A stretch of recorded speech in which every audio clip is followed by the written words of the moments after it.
আসসালামু আলাইকুম ওয়া রাহমাতুল্লাহ। আশা করি সবাই ভালো আছেন। তথাকথিত মুক্তিযুদ্ধের সপক্ষের শক্তি, অর্থাৎ যারা নিজেদেরকে শুধু মুক্তিযুদ্ধের সপক্ষের শক্তি বলে চিল্লাও, ওই বান্দির পোলাদেরকে উদ্দেশ্য করে আমি বলতেছি, গত 54 বছরে মুক্তিযুদ্ধ কেন হয়েছিল?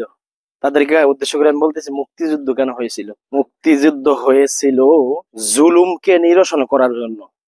মানুষের প্রতি পাকিস্তানিরা জুলুম করছে, সেই জুলুমকে প্রতিহত করে আর যাতে জুলুম কেউ না করে এই ব্যবস্থা করা।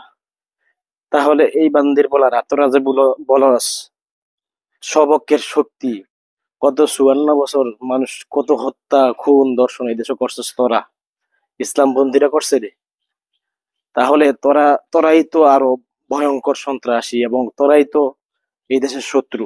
পাকিস্তানি যে যেমন শত্রু ছিল, তোরা তো সেই শত্রু একই রকম। তোদের ভিতরে আর ওদের ভিতরে পার্থক্যটা কি?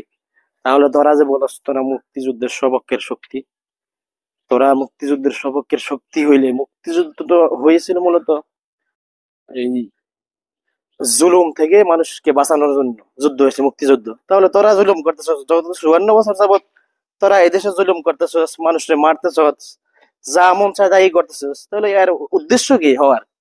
মুক্তিযুদ্ধটা হওয়ার উদ্দেশ্য কি ছিল? তোরা নিজেদেরকে মুক্তিযুদ্ধের সপক্ষের শক্তি মনে করস। তাহলে মুক্তিযুদ্ধের সপক্ষের শক্তি মানে কি এটাই যে মানুষকে জুলুম করা হালাল জায়েজ, এটাই নাকি? বান্দির পোলারা, ভালো হয়ে যা, ভালো হয়ে যা। এই দেশ ইসলামপন্থীরা কখনো পালায় না, ইনশাল্লাহ পালাবেও না। তোরাই পালাবি, তোদের রেকর্ড আছে, ঠিক আছে? দেশপ্রেমিক কখনো পালায় না। তোরা চোর বাটপার দুর্নীতিবাজ, এই জন্যই তোরা পালাস।